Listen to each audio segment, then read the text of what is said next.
Olá, boa tarde. Nós vamos iniciar uma live com a fono Jéssica e com a Dani, do canal Dani ACF. Vou chamar a Dani primeiramente.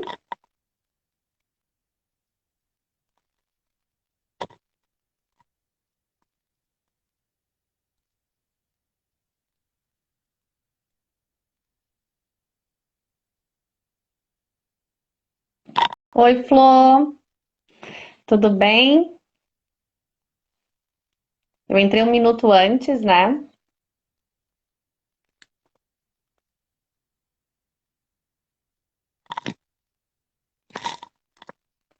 Vamos chamar a Dani.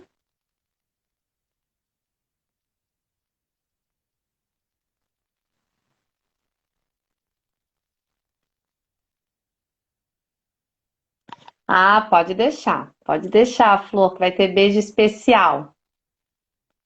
Hoje é um tema super interessante, super importante, né? Sobre a apraxia da fala da infância, na infância.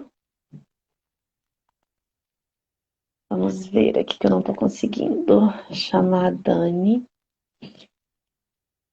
Oi, Lili, boa tarde. Como diz o Dr. Paulo, esses minutos iniciais, eles são tensos, né? Porque a gente tenta chamar a pessoa e a gente não consegue. Agora a Dani me achou. Oi! Oi! Boa Eu já achei tarde. que eu estava fazendo alguma coisa errada, que eu estava mandando o convite e não estava recebendo. Aí eu até comentei, o Dr. Paulo sempre diz que esses minutos iniciais são tensos, né? São tensos, são tensos. Então, sim. Então, Dani, eu estava dizendo para o pessoal que hoje a gente vai falar sobre a apraxia da fala na infância, né? A sigla chamada AFI, com a fono Jéssica.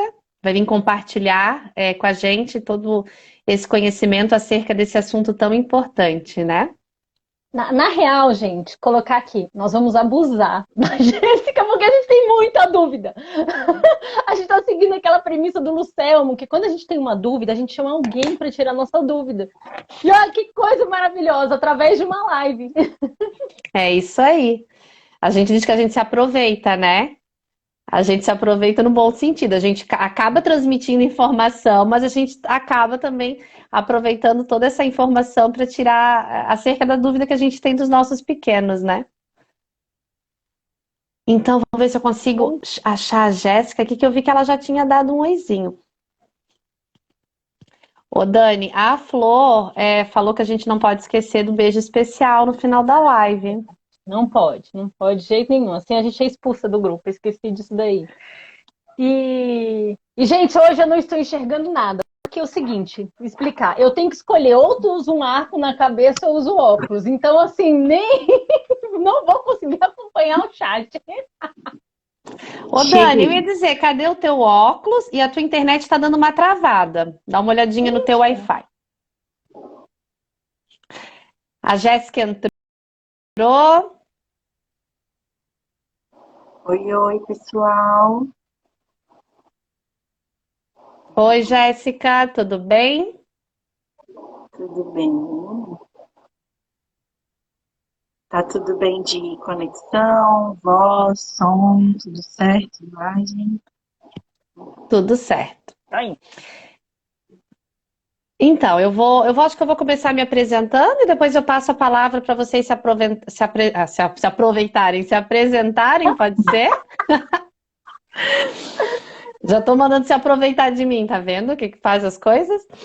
Então, olha só, meu nome é Samile, eu sou psicóloga, sou mãe de 3 meninos lindos, né? O Guilherme, que tem 8 anos, e os gêmeos, o Gustavo e o Bernardo, que vão fazer 3 anos sexta-feira que vem, né? Então, dia 18 de junho eles completam 3 anos. O Bernardo, ele tem diagnóstico de transtorno do espectro autista, TEA, com nível 2 de suporte. O Gustavo, ele está no FA, né, no famoso fenótipo ampliado ou espectro expandido. E o Gustavo tem diagnóstico de apraxia da fala e apraxia global. Então, por isso, interesse nessa, né, em trazer a Jéssica para falar desse tema tão importante e que me deixa cheia de dúvidas. Então, além de compartilhar as minhas dúvidas, eu vou compartilhar algumas dúvidas que eu recebi no direct. Vou passar a palavra para a Dani se apresentar. Olá, pessoal! Eu também sou mãe, né? Para quem não me conhece, sou mãe de um rapazinho de 4 anos. Ele é autista, né? Nível 3. E um possível candidato. O diagnóstico ele não fechou, porque o diagnóstico ele é complexo, né? O diagnóstico de apraxia, mas ele é vamos dizer assim, um forte candidato. E então, antes de a gente chegar nos finalmente, já começamos a intervenção. Só que aí surgem várias dúvidas nesse caminho, porque a gente começa a pesquisar na internet, é aquele mundo, né? E eu estou muito, muito feliz da Jéssica ter aceitado essa proposta, né? Porque não é fácil. 2 mães perguntando aqui direto. Jéssica. E passo a bola para a Jéssica. Isso. Então, sou fonoaudióloga, atendo somente crianças, principalmente dentro do espectro do autismo. Trabalho com transtornos de fala e linguagem oral e escrita. Gostaria de, né, agradecer esse convite, é sempre bom conversar com vocês. Confesso que é uma grande responsabilidade de estar aqui com vocês. Espero suprir todas as dúvidas que vierem. Vou tentar trazer uma linguagem, né, acessível, simples, para que a gente consiga tirar as dúvidas e ter um papo aí descontraído e aprender mais sobre esse tema. Legal. Então, pessoal, a gente organizou a live em blocos, né? Então, assim, nós 3 recebemos pergunta no direct, né? Acabamos recebendo algumas perguntas. Então, a gente separou em blocos essas perguntas, que a gente achou que ficava mais fácil para a gente poder estar conversando e discutindo sobre isso, tá? Então, eu posso iniciar, meninas? Vamos lá.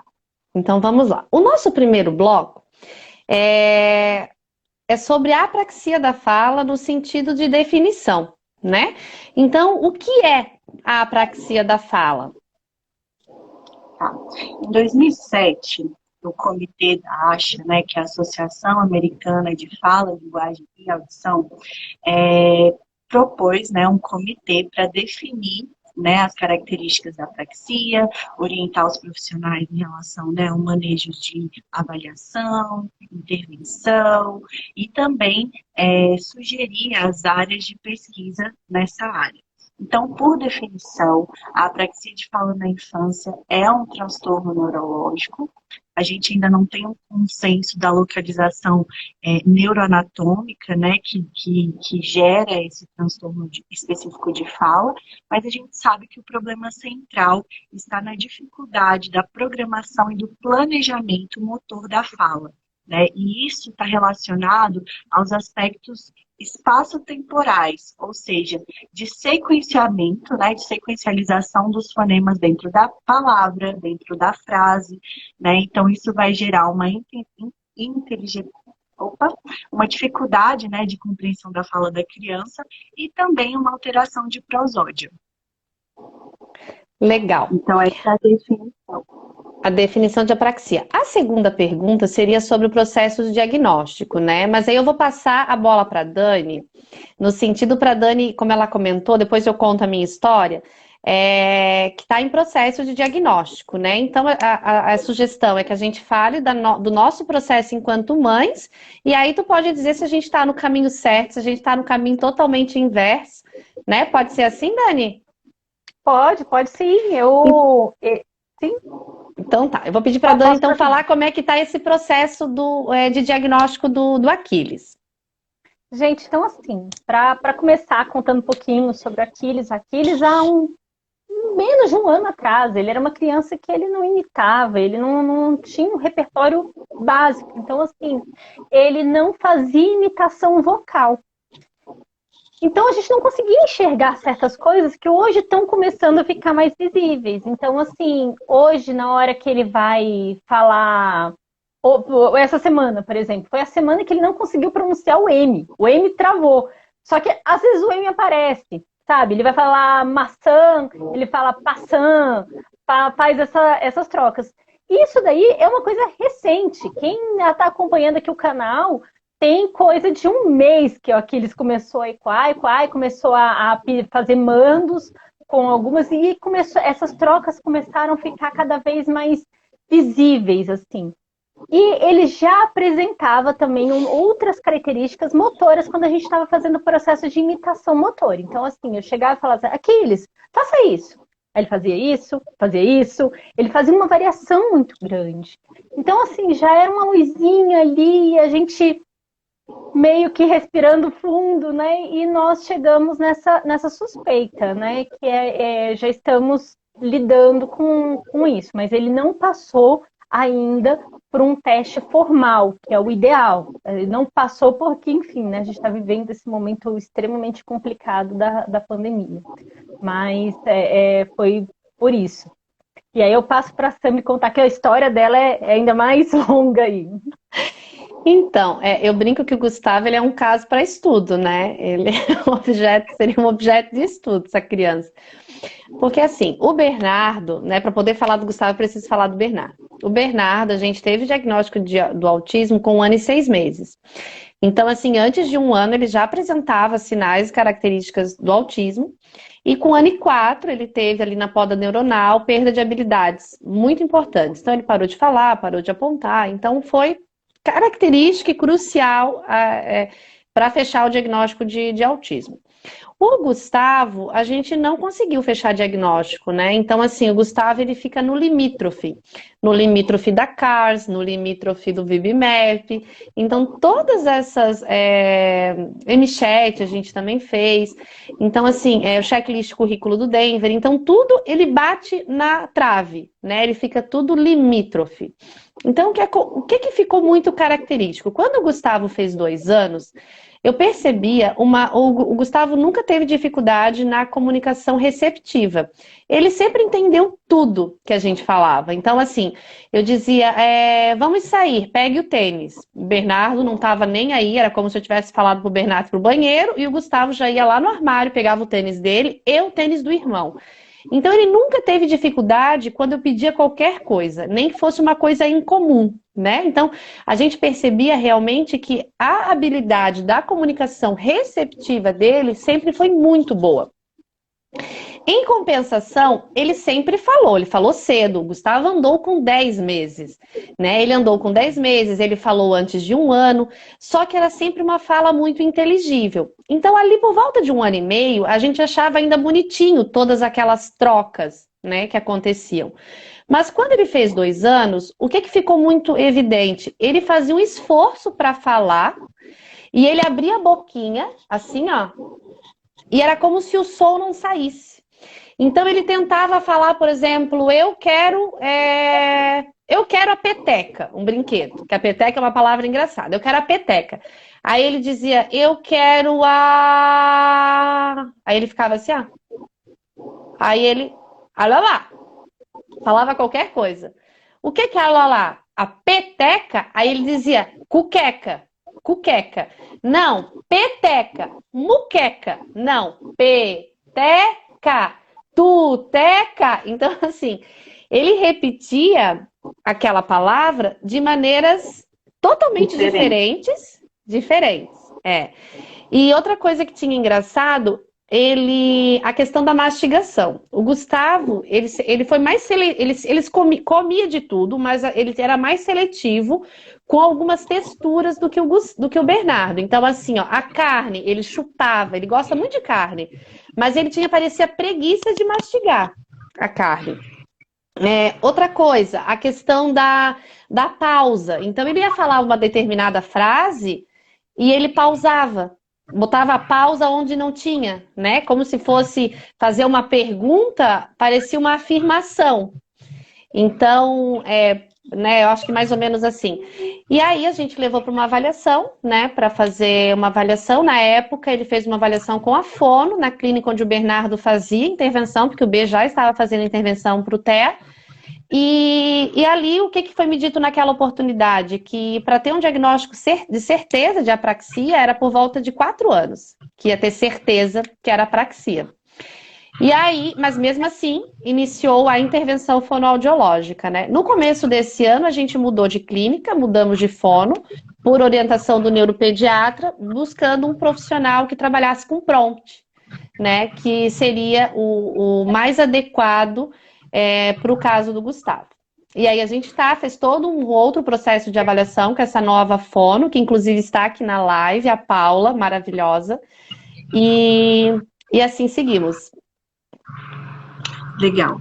Vocês trouxeram, assim, exemplos muito clássicos, muito característicos da apraxia de fala na infância, né? Então, assim, as crianças têm chegado cada vez mais novas, né, na clínica, então isso dificulta muito fechar o diagnóstico, assim, imediatamente. Até porque só depois dos 3 anos é que a criança vai ter tido oportunidade, tempo, né, amadurecimento para ter adquirido quase todos os fonemas da fala.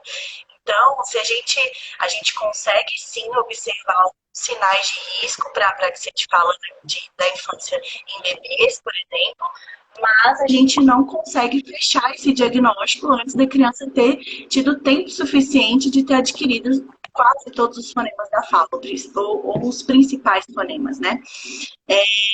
Uma outra característica é a discrepância, né? Entre a linguagem receptiva e a expressiva. Isso é muito característico. A gente percebe que as crianças com apraxia, principalmente as crianças que têm apraxia pura, elas têm uma pragmática muito boa e elas se fazem entender com gestos. Se você não entende com gesto, ela vai lá no livro, pega, te exemplifica o que ela está querendo falar. Então, assim, em relação à comunicação expressiva, e receptiva, existe uma diferença importante, tá? Então, isso é uma característica que a Samile me trouxe, que é compatível com a apraxia. Em relação ao diagnóstico, além da gente esperar a idade, né, de amadurecimento da criança e de aquisição dos fonemas, na maioria deles, né, a gente precisa ver esses aspectos de relação com o desenvolvimento motor, que eles podem sim ter algum atraso nos marcos do desenvolvimento motor, pode ter uma marcha desajeitada, dificuldades de alimentação, como a Samile mencionou, né? Então são crianças que já muito tempo na boca, dificuldade de lateralizar o bolo alimentar, de mastigar, então a gente percebe essa dificuldade motora em alguma das crianças. Só que na TEA a gente também vê essa dificuldade motora, né? Então, assim, e em outros transtornos de fala também. Então, é bem delicado fazer um diagnóstico diferencial, por isso a gente precisa de um fonoaudiólogo específico, né, na área de fala infantil. Meu som tá ruim, vocês não estão ouvindo? Eu ia esperar tu concluir para te interromper. O som, a gente está te ouvindo perfeitamente, mas parece que tá com eco, assim. Eu acho que talvez se tu colocar o fone, eu não sei se talvez... Eu não sei se tu tá sentindo isso, Dani, que o som parece que tá de longe, assim? Sim. Só um pouquinho, então, rapidinho. Tá. Enquanto a Jéssica procura o fone, eu vou trazer mais uma coisa que acontece ainda, né? O Gustavo, eu brinco que ele tem 2 pés esquerdos, né? Então, assim, ele é muito estabanado, muito. Então, antes de a gente ter o diagnóstico de apraxia, eu levei ele no oftalmo, né? Ele fez uma cirurgiazinha no olho, por conta do canal lacrimal que era entupido, e eu achava que, de certa forma, aquele canal lacrimal entupido afetava a visão dele, porque ele esbarrava muito. Então, assim, eu sempre tive o mesmo portãozinho que divide a sala da cozinha. Ele tropeça toda a vida no mesmo portão. Ele esbarra, ele vai entrar na porta, parece que ele não mede o tamanho do buraco. Ele bate na quina. Ele é muito atrapalhado, sabe? Ele é muito atrapalhado. Ele vai carregar um negócio, ele é muito atrapalhado. Aí eu brinco que ele tem 2 pés esquerdos e 2 mãos esquerdas, né? E aí a Jéssica contribuiu agora com essa informação, dessa característica também, né?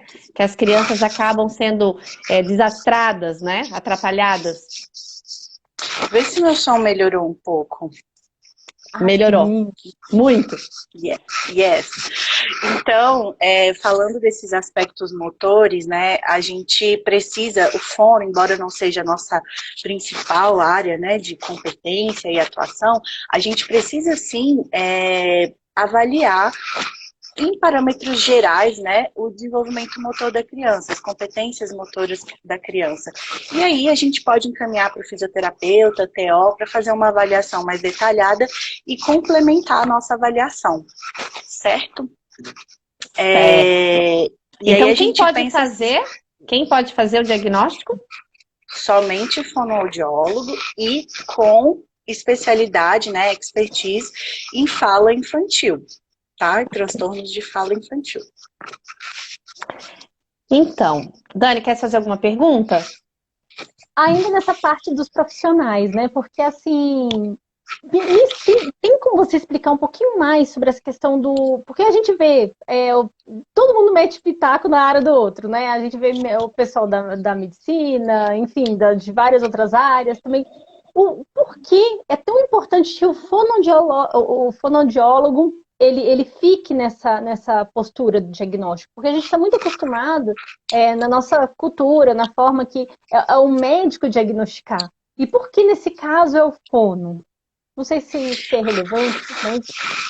Então, fono, né, tem a competência de avaliar, diagnosticar e intervir em aspectos relacionados ao distúrbio da comunicação humana. Então, tudo referente a distúrbio, transtorno, atraso, relacionado à comunicação, deglutição, fonação, voz, né, tudo de cabeça e pescoço, a gente que define, certo?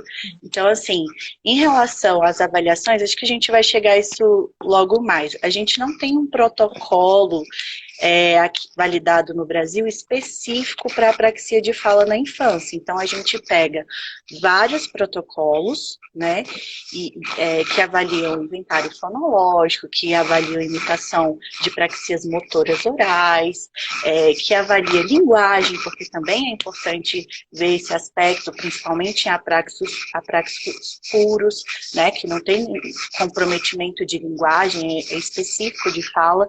Então, a gente tem que ter essa expertise mesmo de usar os protocolos formais e os testes informais também.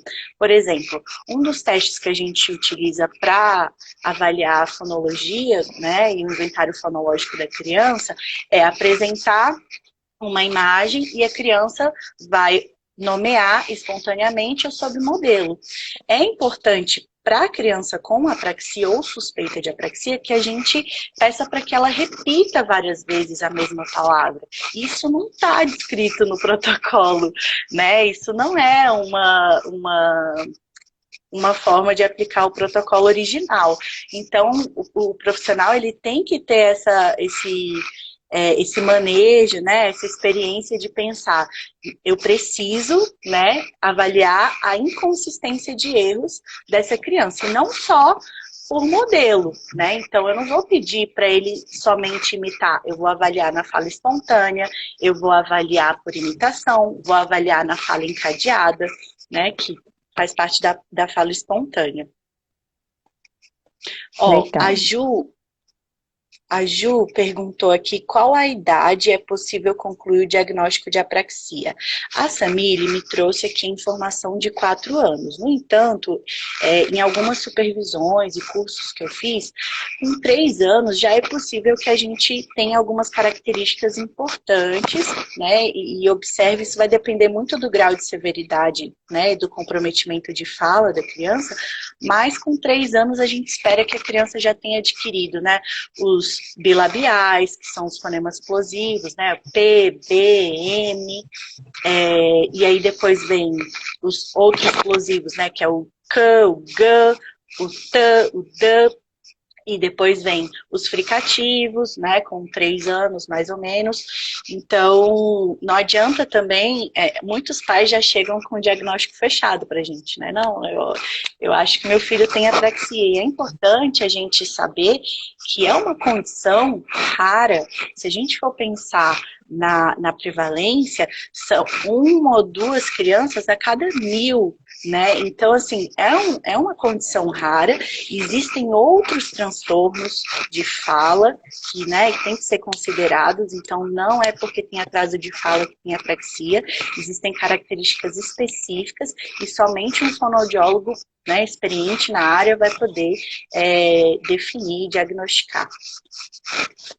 Legal, até só para enfatizar, quando eu falei ali dos 4 anos, Jéssica, foi o que me disseram ano passado, né? Que a avaliação, né? Contando que os meninos não têm 3 anos ainda, e hoje eles já têm diagnóstico fechado de apraxia, né? A gente mudou de fono, né? E a fono fez todo um outro processo. Alguns instrumentos que a terapeuta ocupacional utilizou eram instrumentos, agora eu não vou lembrar o nome, mas era SCPI, eu acho, sei lá, alguma coisa assim. E esses instrumentos, eles eram a partir de 4 anos. Mesmo assim, ela fez algumas adaptações de algumas pranchas desse material, utilizando ele antes, né? Algumas coisas que daria para utilizar antes dos 4 anos, né? Por assim dizer. Sim. Mas eu também acredito que a gente poderia fazer esse diagnóstico antes. Uma coisa que essa questão do diagnóstico eu acho bem interessante, que tu falou super pontual e importante, essa questão da confusão, né? Da apraxia, do autismo, né? Até era um tema mais para frente, mas eu acho que a gente podia puxar e falar dos marcos, Dani, da fala. O que tu acha? Nossa, isso é perfeito. Que a gente fica nessa confusão, né? Aonde vai o autismo, onde essas condições juntas, né? O que elas trazem também. Então, acho que a gente podia falar um pouquinho dos marcos, do desenvolvimento da fala, e depois falar dos sinais da apraxia, pode ser? Uhum. Então, tá. Eu vou trazer aqui uma referência de 2009. Ela é uma referência um pouco mais atual que eu costumava usar. E aí, assim, vamos pensar que um bebê de 6 a 8 meses começa a balbuciar ali as vogais, né? Então, se com 1 ano e 6 meses a sua criança não tem todas as vogais, já é um sinal de alerta, certo? Então, pensando nas vogais, com 1 ano e 6 meses, a gente já espera todas elas adquiridas, certo? E agora pensando nas consoantes, né? Quais são as primeiras a serem adquiridas? P, N, B. Então, observa que são fonemas bem visíveis, né? A gente usa, são chamados de bilabiais, e eles são bem visíveis. Então, assim, são os primeiros, e são fonemas de palavras muito funcionais. Então, papai, mamãe, né? Então, são os primeiros fonemas que a criança deve apresentar até 1 ano e 6 meses, de acordo com essa referência de Honori Frisanto, de 2009, certo? Com 2 anos, a gente espera os outros bilabiais, né? Que são P, e aí vem os dentais, que é o T, a gente pode chamar classificar esses como plosivos, tá? P, T, D e um nasal, que é o N, né? O primeiro é o M. E aí, com 2 anos, a gente espera essa aquisição desses fonemas. Com 2 anos e 6 meses, a gente ainda continua na classificação dos plosivos, K, G, tá? Mas já espera que já tenha adquirido esses outros que eu falei, tá? E aí entra o NH, que é outro nasal. Com 3 anos e 6 meses, aliás, com 3 anos a gente espera os fricativos.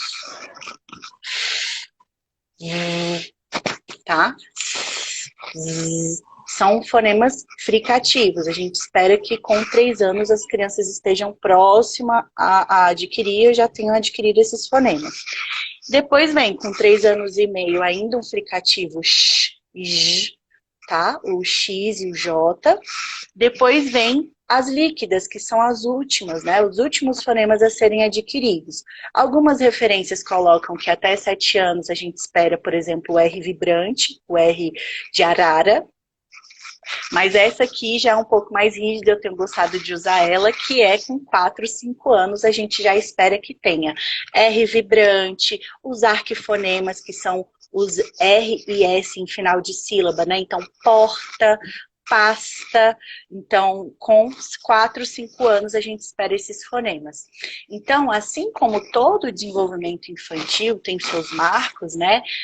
Para sentar, para engatinhar, andar, a fala é a mesma coisa. Então, não existe essa história de, não tem idade para falar, com 3 anos, 4 anos, não tem isso. Com 2 anos, 200 palavras pelo menos, formando frase de 2 palavras. Então, a gente precisa sim estar atento a esses marcos do desenvolvimento da fala, porque é ele que vai direcionar a gente, inclusive para outros diagnósticos, né? As crianças às vezes chegam na fono com atraso de fala e linguagem, e aí a gente começa a investigar, tem um autismo por trás. Ou, às vezes, é só mesmo uma questão de fala. Então, e assim, pensando na apraxia, o primeiro profissional a ser procurado geralmente é o fono, mas o psicólogo, o TO, tem a sua participação fundamental nesse processo de intervenção. Pensando assim, o cérebro, a mesma região do cérebro responsável pelo planejamento motor do pé, do braço, dos dedos, também é a mesma região que vai fazer o planejamento motor de língua, lábios, bochecha, da boca. Então, se a gente consegue alinhar o atendimento de TO, né, ou a físio, com a fono e capacitar essa criança, né, com mais... A Dani até pouco tempo atrás falou sobre essa questão da imitação motora, né, das mãos, para trazer para a comunicação, é fundamental. Então, assim, vamos pensar aí num dos métodos, né, que tem. E, aliás, eu aprendi contigo um termo que para mim assim, foi essencial, sobre comunicação complementar. Isso daí para mim foi uma barreira, porque você não está falando que ela é alternativa, ela complementa, ela aumenta. Eu achei isso daí riquíssimo. Ótimo. E assim, existe alguns métodos, né? Eu particularmente uso o multigestos, né? Que é um método brasileiro, onde a criança é autônoma ali do planejamento, o motor da fala, a gente vai dando pistas para ela. E aí, por exemplo, o A é com o dedo assim. E o é assim. Então, às vezes, a maioria das crianças não fazem o movimento idêntico. E quanto mais você refina essa motricidade na TO, melhor a criança tem o desempenho lá na fono.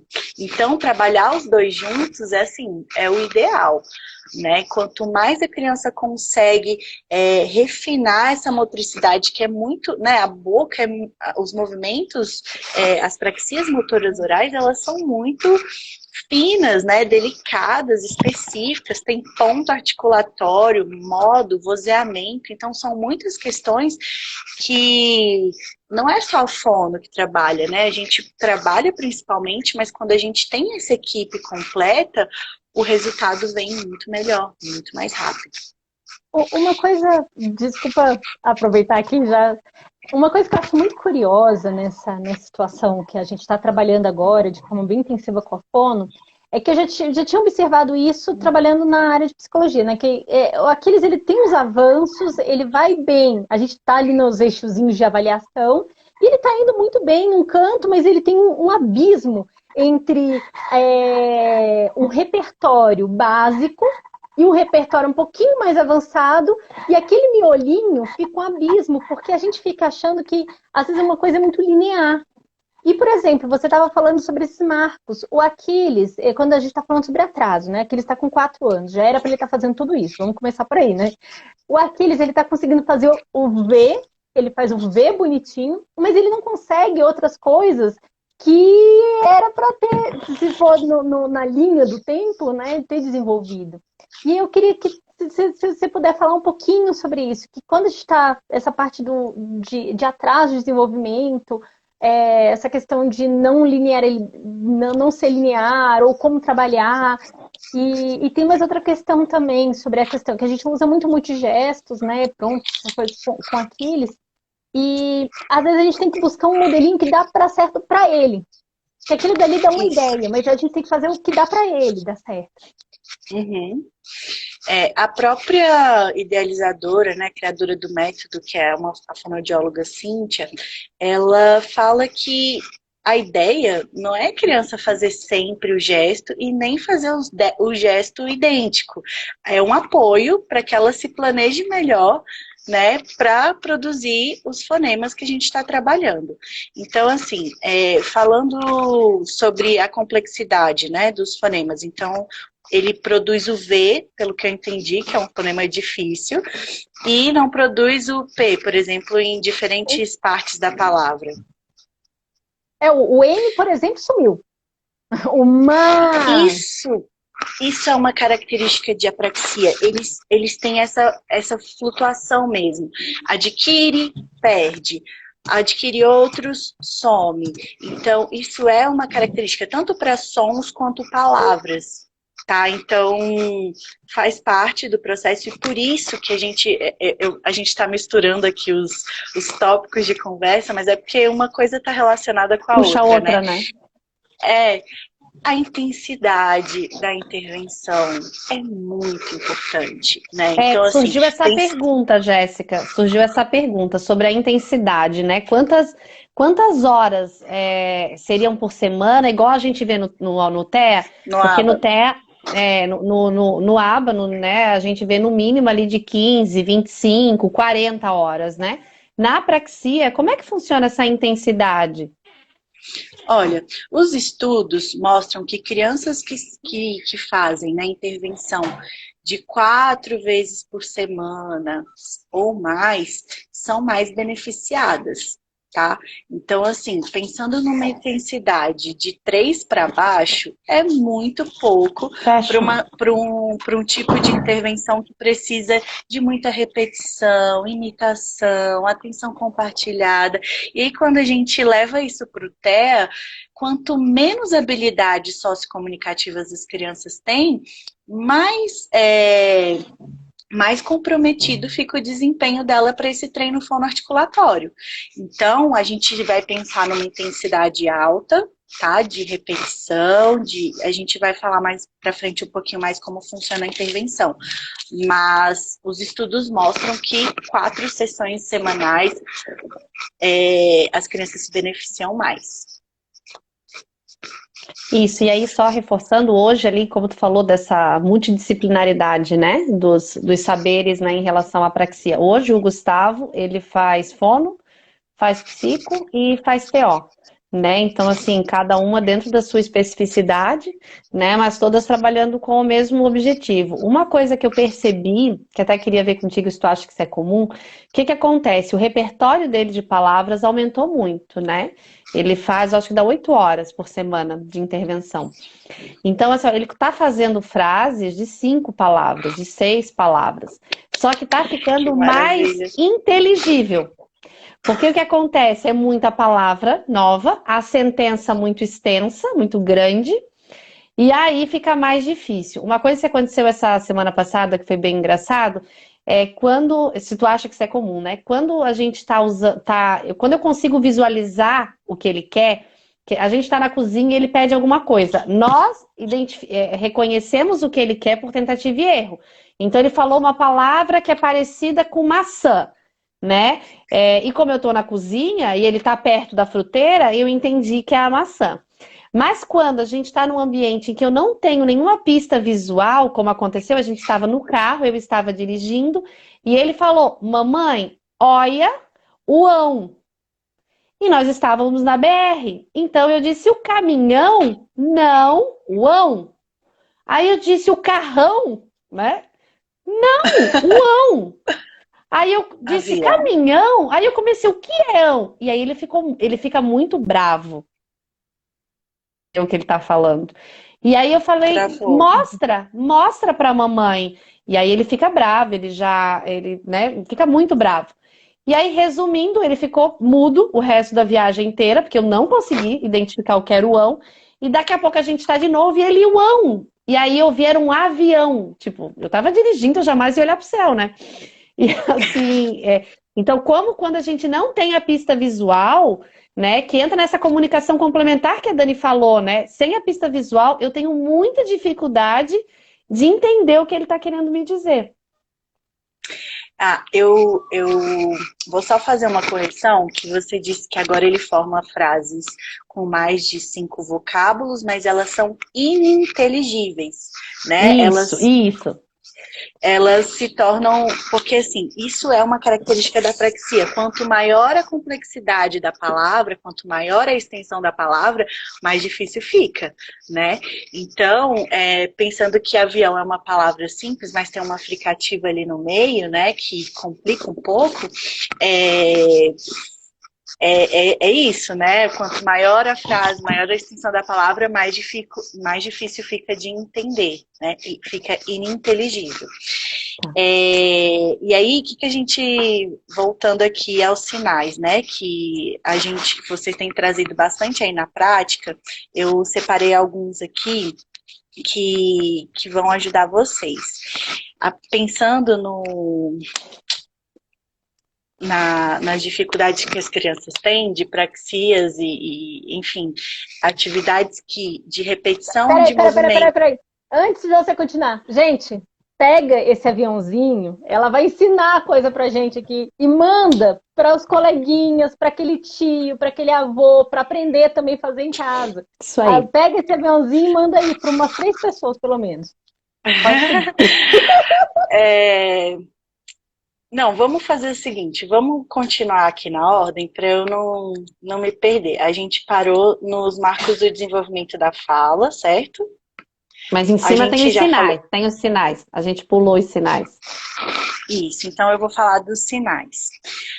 Uma das características que a gente precisa estar atento é que essa condição, né, de inconsistências e imprecisão na produção fonológica e fonética, ela não está associada a alguma dificuldade ou uma dificuldade dos órgãos fonoarticulatórios. Então, pensa, a gente está falando de planejamento motor, não de execução motor oral.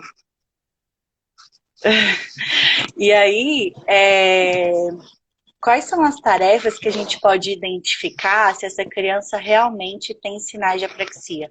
Uma dessas tarefas é uma tarefa que a gente chama de diadococinesia, que é uma tarefa de repetir movimentos rápidos e aleatórios. Então, a gente pode pensar em sílabas diferentes, então, patacá. Então, você pede para a criança repetir. Repete. Patacá, ela fala pafadá, ela troca, não consegue sequencializar esses sons. Outro exercício também, bico, sorriso, são movimentos alternados e rápidos, e a criança pode apresentar dificuldade nessa. A Dani já está calculando ali as intervenções que ela vai fazer. Já tá no plano já. Segunda-feira já vão treinar bico sorriso. Mas não é treino de MO, mas é de planejamento motor e imitação motora, tá? Pensando nessa dificuldade que eles têm de reproduzir os movimentos alternados e em alta velocidade. Um outro sinal é que a criança fica tateando. A Samile me falou isso, né? Que a criança vai, fala o A, ela tenta, ensaia, mas não sai. Isso é uma característica da praxia. Uma outra característica, ainda em bebês, os bebês em fase de balbucio têm uma frequência de vocalização muito baixa. Então, isso já é um sinal que a gente pode já observar quando bem pequeno, em crianças não verbais também, né? A frequência de vocalização muito baixa. Dificuldades alimentares, que a gente falou, marcos do desenvolvimento motor também podem estar atrasados. Uma dificuldade na fala espontânea muito maior do que na fala dirigida, né? Então, você fala, repete, a criança repete. Ela tem muitas pistas, né? Quando você dá um modelo. Agora, quando vai para a fala espontânea, muda um pouco. Né? Então, por isso é importante que o profissional tenha essa expertise de, na hora de avaliar, não pegar só sobre o modelo, né? Pegar na fala espontânea, na fala dirigida, na fala de frases, palavras isoladas, em diferentes contextos, para ter mais informação dessa inconsistência de erros que ele apresenta, ou pode apresentar. A gente falou sobre a perda de sons, então a criança adquire um som, perde, adquire um novo, perde. Isso pode apresentar um desenvolvimento flutuante da fala, né? Uma dificuldade na imitação motor oral, que eu já falei para vocês, e dessa atividade de diadococinesia, né? Que é repetir sons e movimentos alternados rápidos. Esses são os sinais que eu acho importante. Vocês acham que eu esqueci de algum? Caraca, ó, isso aí não é por nada, não. Só parar aqui, digamos, não tô falando que essa live tem que cair, mas se cair aqui, já ganhamos a noite. Segundo, que live! Mas sim, continua, Samile, para de se interromper, porque eu tô apaixonada pela aula.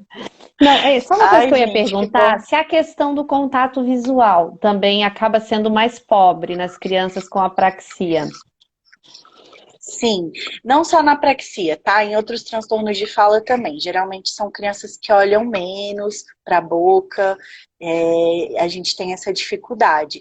E aí que entra o ABA, né? Que a gente vai tentando fazer esse treino de atenção compartilhada. Eu adoro quando as psicólogas já me mandam as crianças com um repertório maravilhoso de habilidades sociocomunicativas, que isso facilita muito o meu trabalho, mas é claro que eu também, muitas vezes, tenho que ter esse manejo durante a minha intervenção para ganhar mais contato visual, para ter melhor aproveitamento do treino, que exige muito, né, essa observação. A gente tem outras pistas que não são só visuais e auditivas, né, mas essa é a principal, né, a principal via. E sobre esse processo da avaliação, como é feito, assim, porque eu vou vivenciar isso daqui a pouquinho, né, a gente tá querendo agendar e tudo. Como é diferente para cada idade? É assim, se for pegar com uma criança de 3 anos, por exemplo, depois que você deu toda essa descrição, eu já tô achando que eu tenho que marcar pro meu pai um fome quanto antes, porque meu pai chega, eu tô conversando com ele, minha língua não chega lá, ele fala isso, eu não sei dizer quantas vezes em uma hora ele fala que a língua dele não chega lá.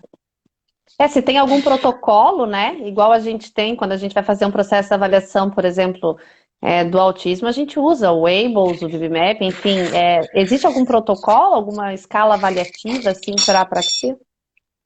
Existe sim, nenhuma brasileira, tá bom? Mas aqui a gente costuma fazer um apanhado de avaliações, né? E a gente vai avaliar os aspectos motores, fonéticos e fonológicos, a gente vai avaliar a imitação motora não verbal, né? Então, são essas praxias de jogar o queixo para frente, elevar a língua, lateralizar a língua, inflar a bochecha, todas essas praxias fazem parte também da avaliação. E existem alguns, gente, são vários, mas no Brasil não tem nenhum validado, tá? Então, o pessoal das pesquisas aí estão empenhados em trazer isso pra gente. E aí, o que vai fazer parte dessa avaliação? E eu queria trazer também 3 características para a gente diferenciar de outros transtornos, tá? O principal deles é o erro de vogais. Tem muitas coisas que se assemelham, né, na apraxia e em outros transtornos de fala, mas o erro de vogal, ele é bem peculiar em relação à apraxia. Então, isso é uma característica que diferencia bastante. A variabilidade de produções, de erros de produções, então isso também é outra característica. E alterações suprassegmentais, né, que estão relacionadas à prosódia. Então, entonação, até a voz pode ter alteração de fino, grosso, fino. velocidade, e eles tendem também a ter um estresse, fazer um estresse na palavra, né? Então, sílaba que não é tônica, ou seja, sílaba atônica, eles botam como tônica. Então, fica esse jogo de estresse, e aí fica patu ao invés de pato, né? Então, eles vão fazendo esse estresse desnecessário e frequente ao produzir uma palavra. Em relação ainda à avaliação, a gente precisa que a criança tenha um inventário mínimo, né, um repertório mínimo de fala para a gente conseguir identificar as características, né, da apraxia de fala, que são essa inconsistência de erros, alteração nos aspectos espaço-temporais da fala. Então, assim, criança que não fala nada, é claro que a gente pode desconfiar e, né, e até tratar como se fosse quando tem um grau de severidade maior, e a gente observa que caminha para isso. Mas a gente precisa que essa criança tenha, no mínimo, um inventário fonológico para a gente conseguir avaliar e determinar. Jéssica, essa questão do não falar nada era até o que eu ia perguntar. Porque, assim, às vezes a gente vê algumas crianças, né, que já passaram de 1 ano e meio e que não falam nenhuma palavra, ou no máximo aquele para chamar a mãe, para chamar a avó, acaba usando, às vezes sai até um mas não mais, um repertório vocal, não mais do que isso, né? Com o diagnóstico de apraxia, né? Então, assim, e aí com toda essa explicação que tu deu, a criança ela acaba não tendo, como é que vai fazer esse comparativo, né? De se tá tendo troca das palavras, porque ela não tem esse repertório vocal. Será que é por causa disso que alguns profissionais acabam dizendo que precisaria de mais tarde, mais tempo? É uma pergunta bem de mãe, né? Que não entende nada de coisa de fono, gente. Eu também fico nessa. Porque eu fico pensando assim, a gente escuta muito isso. Ai, meu filho tem apraxia, né? Tem apraxia, só que a criança não fala nada. E aí, como é que conseguiu chegar nesse diagnóstico de apraxia se a criança não fala absolutamente nada? Sim. Olha, pelo que eu estudo, pela minha prática, né, e pelas pessoas que eu já tive supervisão também, que são especialistas na área, a gente precisa, sim, ter essa amostra, né, de fala para conseguir definir, porque se a gente for pensar nas definições, a criança tem que ter erro de vogais, consoantes, inconsistência de erro. Como é que você vai avaliar isso se a criança não produz nada de vocalização? E aí existe uma prática clínica, né, que, assim, alguns profissionais têm ido por esse caminho, que é o diagnóstico que é inadequado, né, porque se a gente for pensar que é uma condição rara, como que tem esse tanto de criança com apraxia de fala, né? Porque Então, assim, ó, é evidente que a criança tem um atraso, né? Desculpa te cortar, tipo assim, é evidente que não fala nada, tem um atraso, né? Pode ser atraso de um outro tipo de atraso de linguagem, acredito que também pode, mas também pode ter, pode ser outra coisa, né? Porque o que eu escuto muito, que eu acho que a Dani deve escutar isso muito mais do que eu, é que a gente tem um problema com a negação de diagnóstico, principalmente quando a gente fala em autismo, né? Depois a Dani até acho que vai entrar nessa questão, dessa correlação. Mas, às vezes, pode ser um processo até de negação da própria família, que aí, o profissional acaba fazendo o diagnóstico como apraxia, porque o importa não é a nomenclatura, e sim que a criança inicie intervenção. Sim, e assim, é diferente. Uma criança com apraxia, ela não se beneficia do treino de fala comum.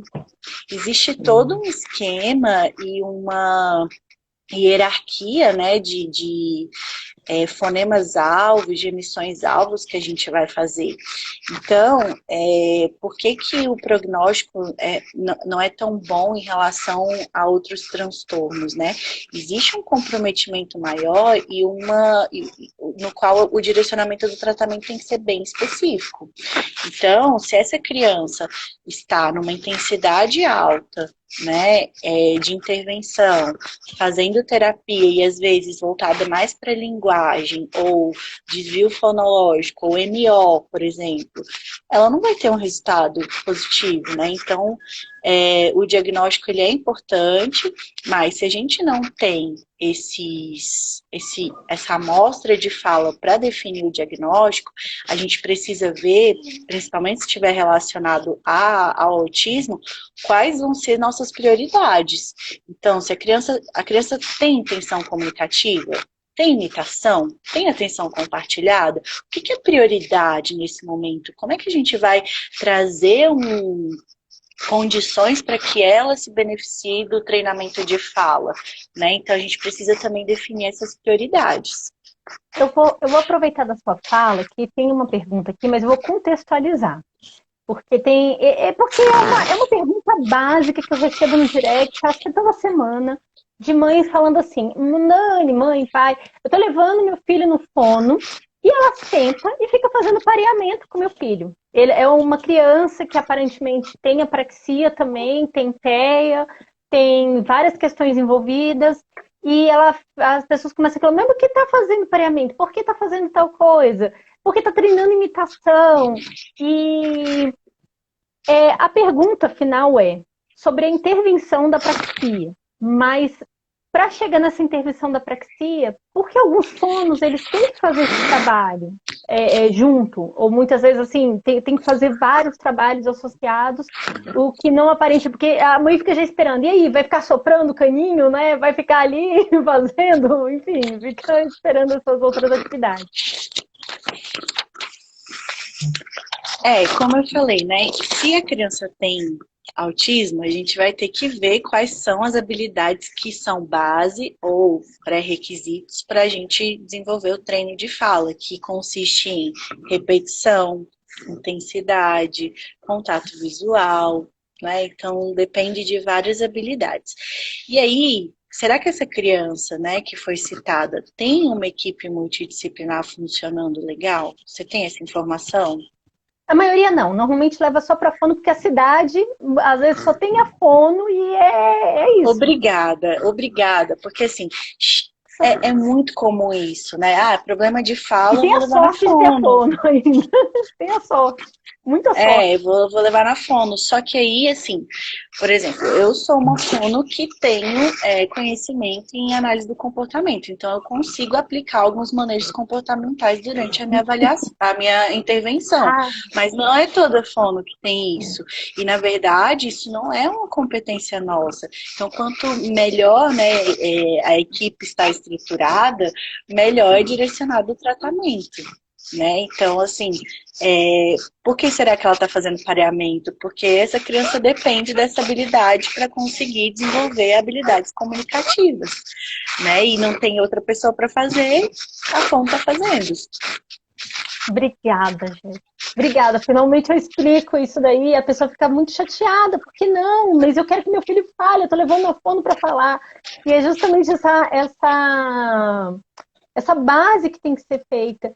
E em relação à praxia, como é que esse processo da intervenção, como é que é desenvolvido? Eu sei que a gente já falou um pouquinho sobre multigestos, mas como ela é estruturada normalmente? Porque o que acontece, por exemplo, com a aba, né? A gente vai estruturando os programas, tem aquela questão das repetições. Se você pega, por exemplo, uma coisa que é mais estruturada, tem ali a questão de você faz o número de repetições, faz as anotações, enfim, a gente vai seguindo esse manejo.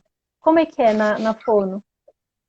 Tá, a nossa intervenção ela vai ser pensada no sequenciamento de fonemas. A gente não vai trabalhar fonemas isolados, tá? Porque as crianças apráxicas, elas podem perfeitamente produzir o fonema isolado. A dificuldade está justamente no sequenciamento desses fonemas. Então, a gente vai focar o nosso trabalho nisso. Se a criança não tem repertório direito, né, de vogais, a gente vai começar pelos encontros vocálicos. Depois a gente vai para a consoante vogal simples. Depois a gente vai para a consoante vogal duplicada. né? Então, K, KK, né? Depois a gente vai aumentando o nível de complexidade. Existem algumas abordagens, né, para esse treinamento. A gente precisa pensar em feedback, né, o momento que vai dar o feedback para a criança, porque a criança também pode ficar dependente desse feedback. Eu sei que no ABA a gente tem até 5 segundos para dar o reforço ali, né, e aí para a apraxia, na intervenção de apraxia também, eles mencionam de 2 a 3 segundos, esperar um pouquinho para aí sim reforçar, porque a criança acaba ficando dependente desse feedback de que ela fez a produção correta ou não. Uma outra questão é que a gente vai pensar na variação da produção desses fonemas, tanto na voz, na entonação, né? Então a gente ora vai treinar o sequenciamento desses fonemas em tom de pergunta, sussurrando, né? Fazer essa variação de produção é importante fazer parte do nosso trabalho. E aí tem o feedback inerente, né? Em que a criança tem um apoio tátil, visual, proprioceptivo, né? Ela vai ver a minha boca, minha língua, meus dentes, como funciona, e ela vai ter essa percepção para produzir a própria fala. E tem uma outra que é o feedback aumentado ou extrínseco, né? Que a gente vai dando para a criança e falando, não, parabéns, seus lábios vedaram, juntaram para fazer o P, ficou perfeito, muito bem, parabéns. Então a gente tem que ir mostrando para a criança pontualmente onde ela está acertando e onde ela está errando.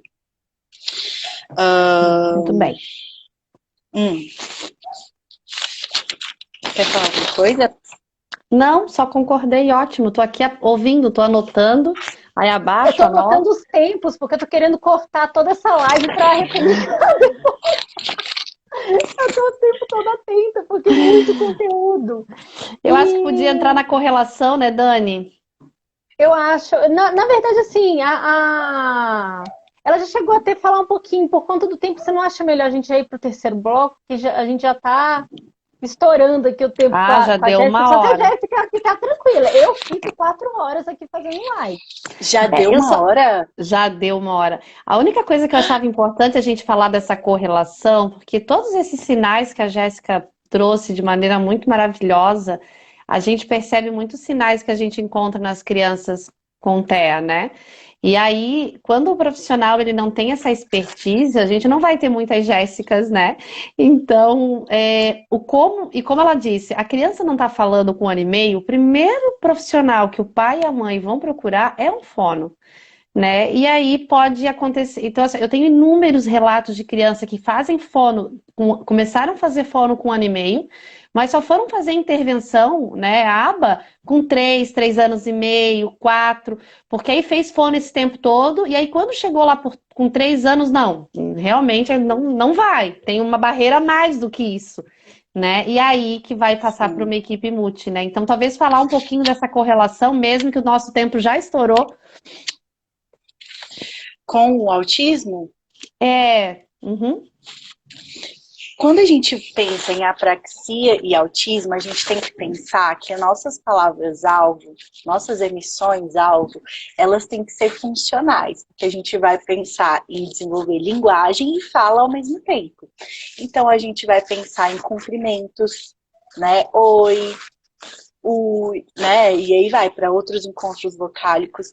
A gente vai pensar em nomear familiares, brinquedos favoritos, atividades favoritas.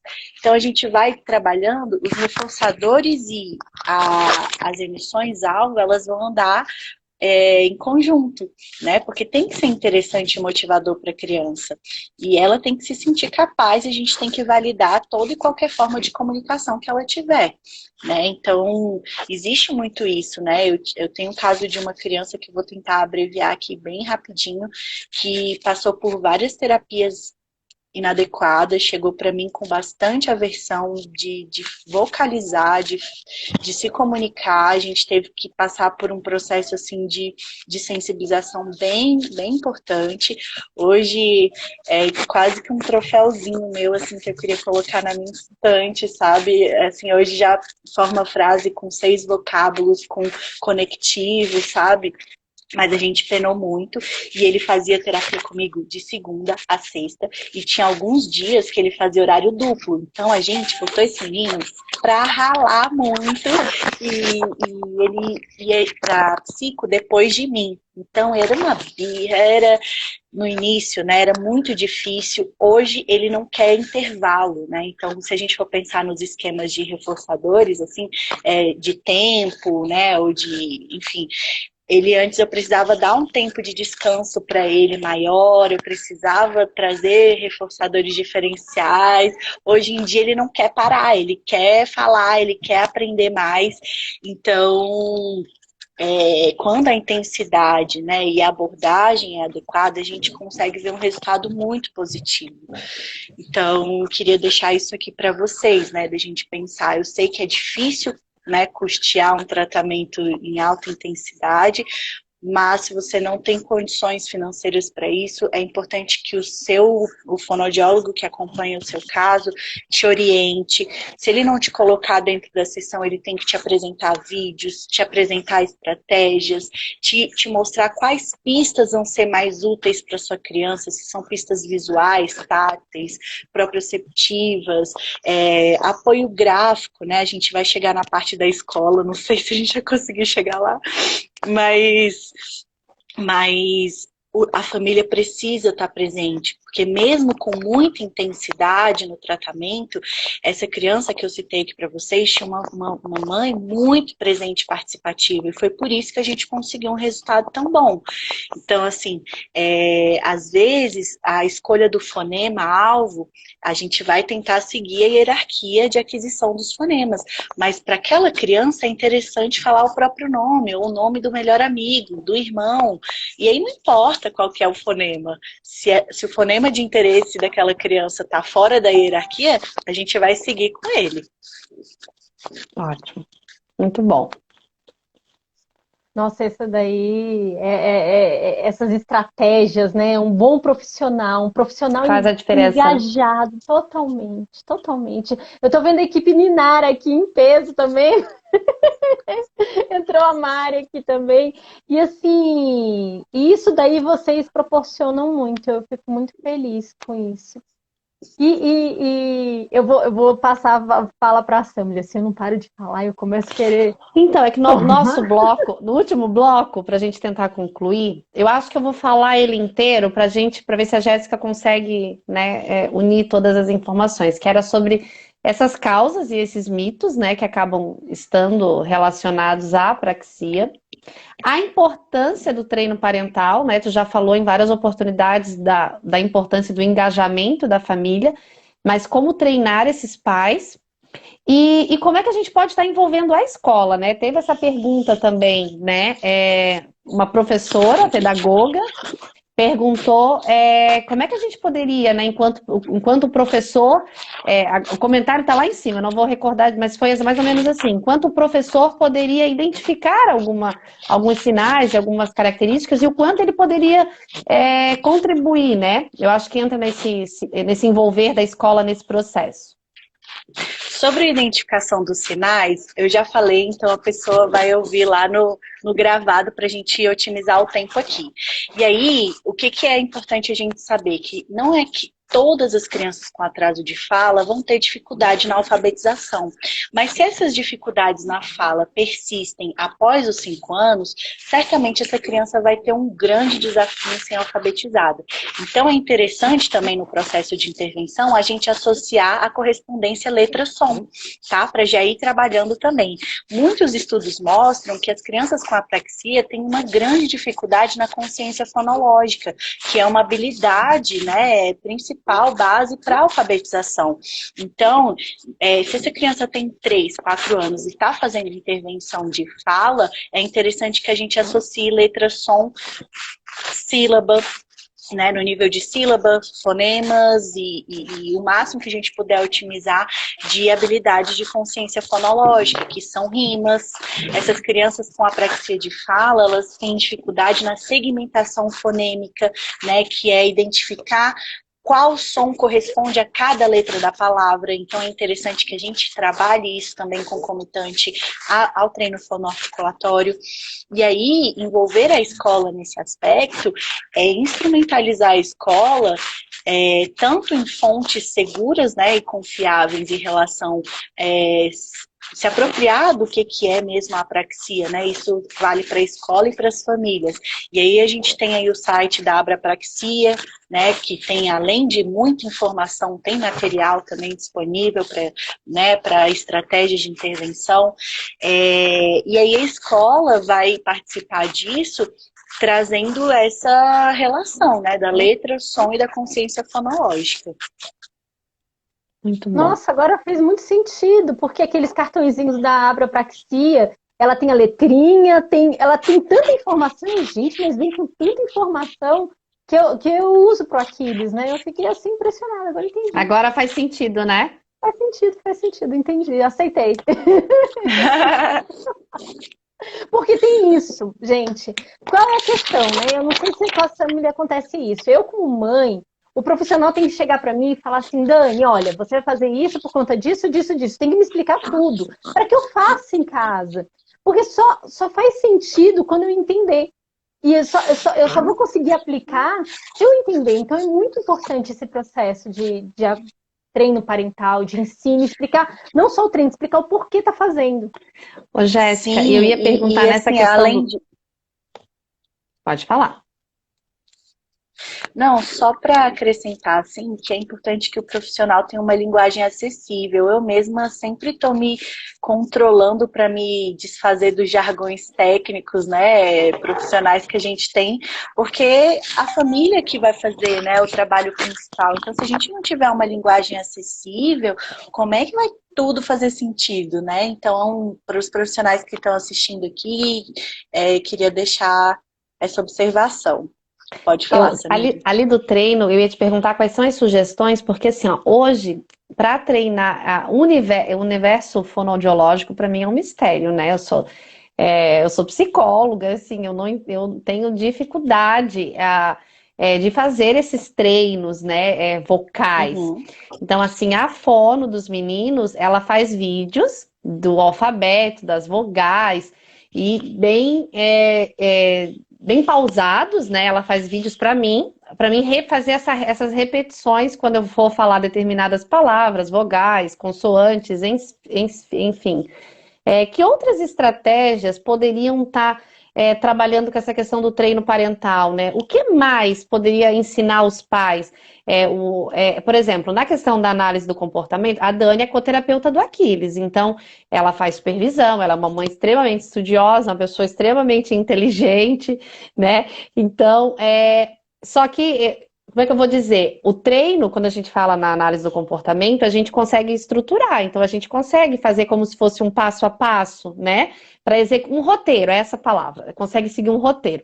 Na questão da apraxia, eu particularmente me sinto um pouco perdida. Eu não consigo seguir um roteiro, porque apesar de ela me mandar vários vídeos com as consoantes, com as vogais, com as palavras, quando chegou nesse dia do avião, eu estava dirigindo, eu não sabia o que fazer. Eu não tinha uma pista visual, eu estava dirigindo, né? Então, assim, como é que a gente pode treinar os pais nesse sentido? Para os pais, não para eles serem coterapeutas nessa parte, mas ajudar mais. No multigestos, né, assim, eu não tenho formação no prompt, né, mas no multigestos, atrás das cartas tem exatamente as orientações do que tem que fazer, e é bem específico mesmo, ó. Coloque o dedo no queixo, abre a boca, sabe? O F também, que eu acho um fonema super difícil de ensinar para algumas crianças. Então, você tem que dar as especificações exatamente do que tem que fazer. Então, morde a boca, a língua vai lá em cima do L, a gente vai exagerar na articulação e uma coisa muito importante, não segmenta os fonemas. Não vamos treinar frases ou palavras, né? Tá, cortou. Não, tá? A gente sempre vai pensar no sequenciamento e na fluidez, né, da junção dos segmentos da palavra. Por quê? Senão a gente vai estar reforçando um modelo inadequado que a criança com apraxia Mecanizado. apresenta. Exatamente. Então eu Então, tenho que comprar a essas gente não. cartas da Multigestos. É ótimo. Ai, É eu ótimo. super indico. Eu Eu tenho peço que para as mães comprar, então. comprarem. Eu adoro também voz em papel, tem muito material legal. A Abrapraxia tem, assim, muitas cartas que dá para você usar de inúmeras formas. Dá para pregar no espelho e pedir para tirar com a pinça ou com um pregador de roupa. Dá para esconder em bolinhas as fichas e ir encontrando. Dá para esconder em potes, abrir, estourar balão. Se bem que para autista estourar balão não é tão interessante, mas algumas crianças têm, né, não tem problema com isso. Então você pode inserir essas palavras, velcro também, imã, dá para você ir colocando, mas o que eu queria, e que é mais importante dizer, assim, não segmentar nem os sons, nem as sílabas, nem as palavras dentro da frase. Tentar trazer essa curva melódica mesmo, falar de forma lenta, porque quanto mais pistas você deixa para a criança, mais fácil ela pode reproduzir a sua fala. Então, falar devagar, falar de forma, né, quase cantada, canônica, para facilitar. Eu com aquele, gente. É porque eu parei de filmar, porque eu comecei a ficar com vergonha das minhas filmagens. Sou eu com a figurinha do negócio no peito, com mostrando o negócio, pegando a boca dele, porque ele aceita, ele é tranquilo, e pro Aquiles ele precisa desse prompt também, tátil, e fazendo. Eu me sinto. Eu acho que todos os meus neurônios do corpo estão envolvidos nesse momento, gente. Eu fico assim, exausta no Eu final. acho, eu acho um super treino, difícil. Eu acho super um treino difícil, Gente, de é gente. 10 muito minutos. difícil. Eu uso muito São 10 minutos várias o vezes ao canal do dia. Multigestos no YouTube e que eu acho mais fácil, e aí só que é diferente, né, do que a gente tá ali na frente a frente da criança com ele que tá fazendo a imitação com o modelo através da televisão, né? Só que é porque eu acho muito difícil. É difícil e é cansativo porque exige muita repetição, né? Então E tem tem um que aprender como a método que criança você. aprende. Desculpa.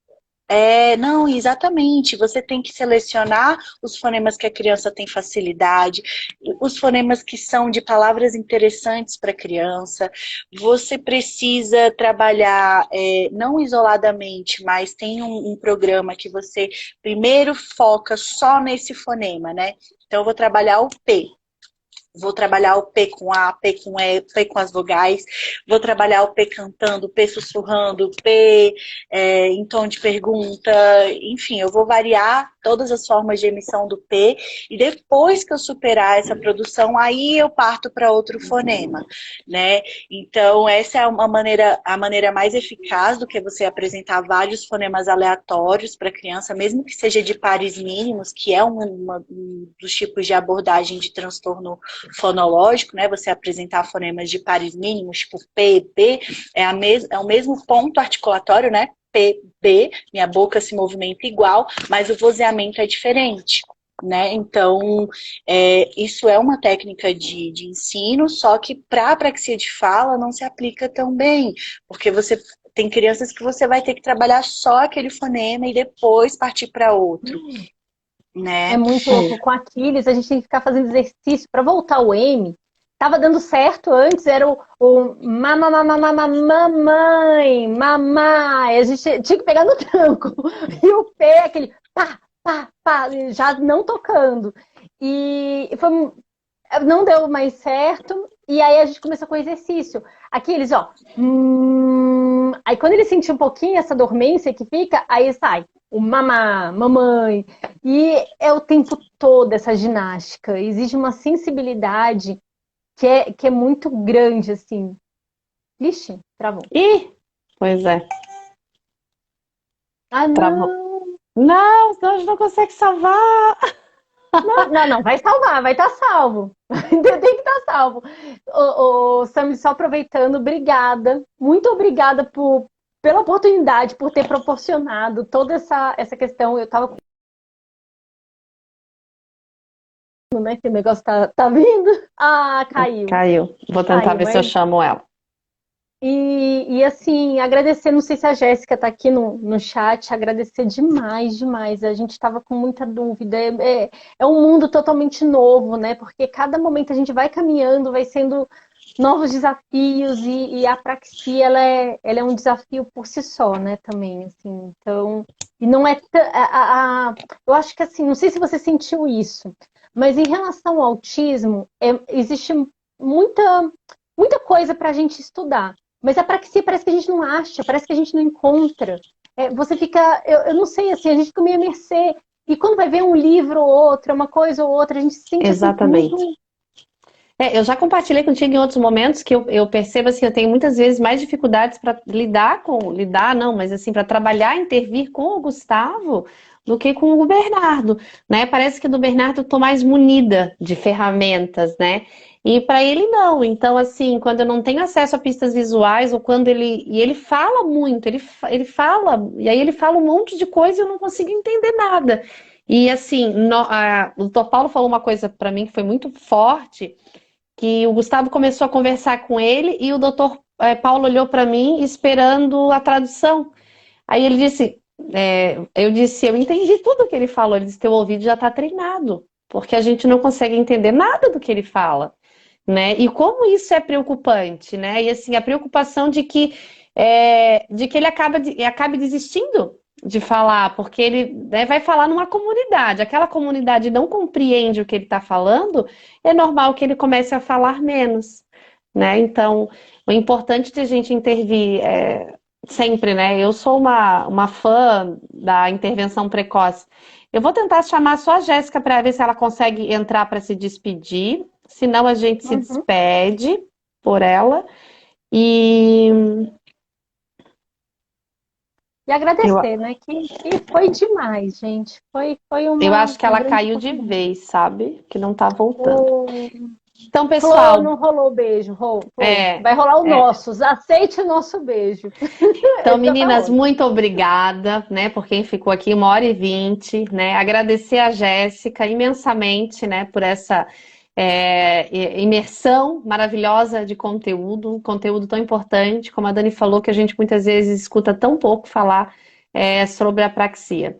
Um beijo especial para minha amiga Flor, para a Lili, né? A Kate também tá ali, né? Para todas essas meninas incríveis e estudiosas que ficaram aqui com a gente essa 1h20 compartilhando conteúdo, tá certo?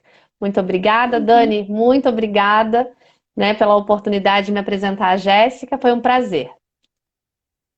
Pessoal, beijo, beijo, tchau, tchau.